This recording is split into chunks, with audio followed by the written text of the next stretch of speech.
it right now. We are at AT&T. I'm partying with Cowboys Nation.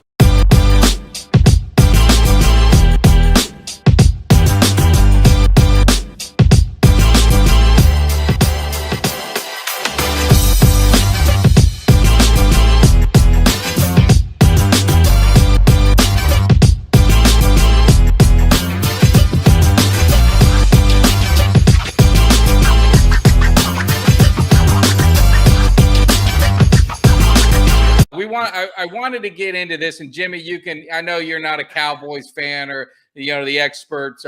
I wanted to start going into the season. We're going to do a position, I should say preview. I don't know. I did review. Maybe I should say preview because I want to preview where we're at in going into 2022. So we're going to review each position weekly, and I wanted to start off with running back for a couple reasons. We'll get serious for a moment. The first reason is running back. If people who know me and follow me, running back's my favorite as a kid. It's Tony Dorsett, it's Emmitt Smith. I love Zeke.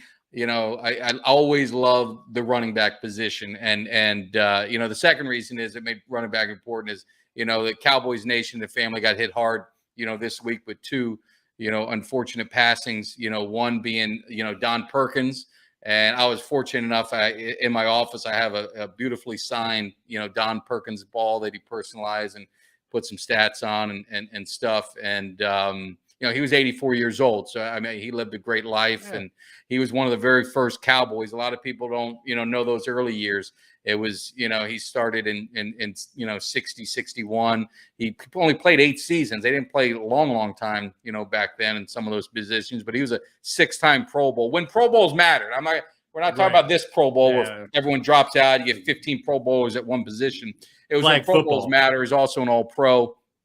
And he was one of the first, kind of big star of the running backs, for the Cowboys. And, it was unfortunate for his passing. The second one, is really near and dear to me because I've watched him play. My kids, were real young and watched him play, and that was Marion Barber. And, this is a tough one because, he was young. He was in his mid-late 30s. He played 6 years. He only played 6 years with the Cowboys, but he was, and Jimmy, you weren't a Cowboys fan, but maybe you can chime in on his play. But he was one of the most physical, exciting running backs. You talk about Marshawn Lynch in the later generation. This was the Marshawn Lynch before Marshawn Lynch, beast mode.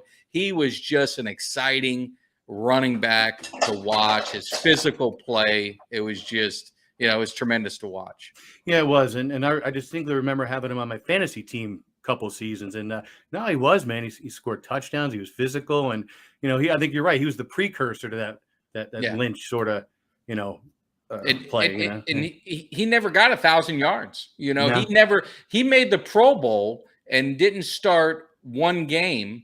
He always came off the bench. He was kind of like the closer, and he had like 15 touchdowns or whatever it was. He had just under 1,000 yards, but he was so well respected. I mean, he made the Pro Bowl again when Pro Bowls kind of mattered. It wasn't like people backing out. He got selected in. He was a touchdown machine. The most memorable run everyone knows is in New England when he got it was a 4-yard run or 3-yard run, whatever it was. He got hit back 5 yards in the end zone. They thought it was going to be a safety. Ran around, ends up gaining 4 yards or something. He was just a great running back, and he hit on some hard times, and and I was hoping he pulled through. He did a signing a few months ago, and actually did one shortly before his passing. But and I knew he was kind of he was trying to get his life together. He was hard as luck, so I had sent a couple things in to get signed. Actually, one of the white football over on that one side, I got signed, and I sent some cards in just for my personal collection to get signed. And I got a Pro Bowl picture over on that side. So I'm thankful that I did. I was hoping he turned that corner, but it's these injuries are no joke, and that's why I kind of get and I'll get to the running backs. I'm sorry, I'm kind of dragging it on, but a lot of people complain about these guys' salaries and how they, they're making too much, or this guy's making too much and he's not producing anymore. Some of these guys only get so much opportunity, right? And especially the running backs, they take a beating, and they only get a little opportunity to get paid nowadays because they just, they use them and kind of pass on, and go to the next one. And so that's why I've always said, I've said it on Twitter and I say it on here. And I think Jimmy, you and I have talked about, I'm never going to begrudge or complain about someone's salary. No. If the owners want to pay it, hey, get what you can, because that's right. You don't know what your life's going to be like, and you don't know how much time you have. And unfortunately for him, it was a short life, and it was unexpected, and it was a tragedy. Oh, players' career is short enough, man. Let them make as much as they can, and like you said, I don't begrudge them. Somebody's give me that pay, I'll take the paycheck, right? But to your point, that's why I don't begrudge it, especially that position where you're getting your ass kicked every play, right? Yeah. So. So leading to that, I mean, you get that out of the way. But go ahead, Jimmy. You got one I just want to say one thing. John Wetland. I don't know if that's the real John Wetland. We got back in the day. Yes, I'm excited. We got celebrities. I love it. We've been interviewing some former Cowboy players. If you guys hadn't seen it, checked out. We interviewed 2-time Super Bowl champ Rod Martin. That's what the show does. I mean, we're looking for we get the A-list guests, and we expect A-list subscribers and followers and people making comments. So very exciting to see this kind of reaction. And Mr. Wetland, speaking of A-list, we know the Yankees are A-list with the best record in the league. And we know the Red Sox are, probably C-list, D-list right about now. So yeah. All right. So let's get on it. Let's just finish this position review. And then if we got some open questions, we'll get it going. So talking about the position. So we got the running back position. You got Zeke pretty much in Tony Pollard. We're not going to, I'm not worried about the third. If you get to the third running back, fourth running back, we're pretty much in trouble. So, going into the off season, there's always a lot of heat on Zeke. He's getting paid a lot of money, like we talked about. Production has slid. He was injured, He's hurt. Most of last year. I think anyone, who watched football, especially in a playoff game, knows that he should not have been in that game. He was not performing. He was not able to make the cuts. He was playing hurt. And Tony Pollard was our best option. And when we scored our first touchdown, Tony Pollard was the one that was in there. And it's no knock against Zeke. He just wasn't 100%. I think it's a luxury. People want to kind of get these running backs to fight each other. I think it's a luxury when you have the ability to have a dynamic duo and running backs that can support each other and when, run with that hot hand. So, but one of the problems that we've had, and I think you see it with Zeke, is the main problem we have is our offensive line, which hopefully they've addressed, and we're going to get into that. That'll be our next, preview and kind of review / to go over. But, anyone who's watched the game, when your offensive line is getting pushed back 2 yards, very difficult for your running back to get anything going.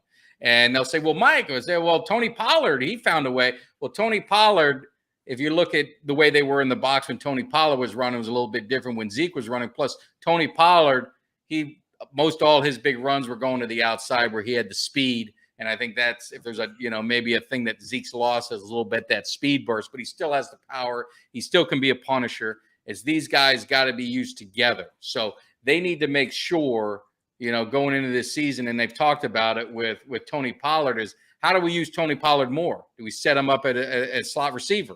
Get Zeke and Tony on the field at the same time. And I think that's where the recipe of success is, because you could talk about the passing game. And Jimmy, we've talked about it back in, the old days when we used to call up, the running backs, they're the engine that drive it.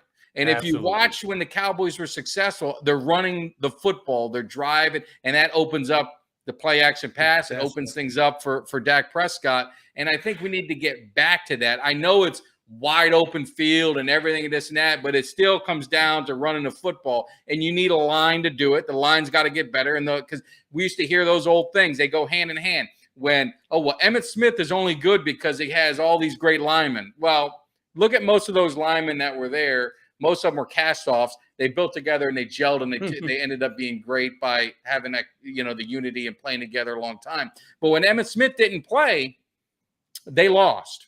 Derek Lassick, Sherman Williams. Wow. No disrespect to them, but they didn't win when Emmitt Smith didn't play. Look at the record when Emmitt Smith didn't play. It was a losing record by a big margin. Same offensive line. So they do go hand in hand. You need to have the great running back, but the great running back also needs to have, doesn't have to be a great offensive line, but it's got to be a solid offensive line. And I think we had some issues, in the guard position, in the center position, getting pushed back. Not Zach Martin, of course, but we're talking about the guy that left. So hopefully Tyler Smith is going to be able to fill that void and give us an upgrade. Hopefully our center, to be honest, is gotten stronger. If not, maybe there's some competition in the draft that we got, but we just got to get some guys to step up. But when I look at our running backs and I know Cowboys Nation, some of them just, they're on Zeke, and it's whenever you get paid, it's on Zeke. And I agree with Cito, two different style of running backs. Yeah. They need to stay healthy.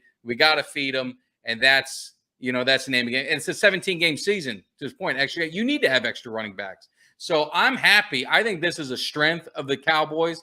We get that line right, but Zeke still has a lot of tread on his tire. And I think if we get the line right, we're going to make things happen. But I think in the same token, Tony Pollard needs to touch the ball more, whether it be receiver, running back, get them in there together. But the coordinator's got to find a way, and it's his job. So Kellen Moore, you need to step it up, is to get these guys going and make them productive. And I think that takes the pressure off Dak Prescott, takes the pressure off some of our receivers, open things up. And I think that's what this team needs to do to get to that next level. Yeah, and I agree with you, man. If you just have to have a decent offensive line, right?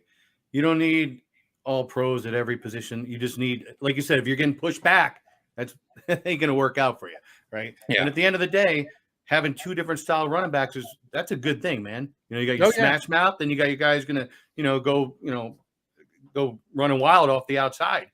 Well, how many teams have had it? You had Tampa down here. You had Dunn and Allstott. Then you had, Thunder and Lightning. You had, with the Giants when they had their Super Bowl run. Back in the day. As much as it pains me. You need to have, especially in this game, you need to have that change of pace. But you got to find a way to utilize. You can't give Tony Pollard 5 touches. It don't work. But you can't give Zeke 8 touches. It don't work. Zeke needs to carry the ball and get going. But you got to get Pollard in there. The coordinator has got to find a way to mesh them together and to utilize both their skills and maximize the opportunities we have with them. And it's funny because you have a clear-cut backfield right now, and we the Falcons don't. We have a questionable offensive line, but again, I guess back to what I've said numerous times. I wonder if they're going to use Patterson and try to use him in a Deebo Samuel type situation. Yeah. I don't know. Yeah, I won't know this until preseason starts. Yeah, but. That's basically all I want to do. I'm not going to get deep in the weeds. I'm not breaking down film. I tell you with my eyes, and my eyes tell me that, these guys got to get the ball. Zeke's got some tread left. I'm not being a homer to Zeke. I love Zeke, and I know he had a down year, but he still can be a productive running back. We get this line right. Tyler Smith has some nastiness to him, and we'll get into that down the road. Maybe he's got a little bit of that Eric Williams, mentality from back in the day. And once he gets going, I think it's good for him to be in the guard position. Hopefully, Tyron Smith, I know it's not, is he going to play the whole season? It's how many games he's going to miss. That's kind of the story. But hopefully, at least early on, to get Tyler Smith his feet wet, Tyron will be able to hang on and stay healthy early on to get him going. Yeah. And guess what? Camp start in a month. Yeah. So we still got some downtime, but that's why I want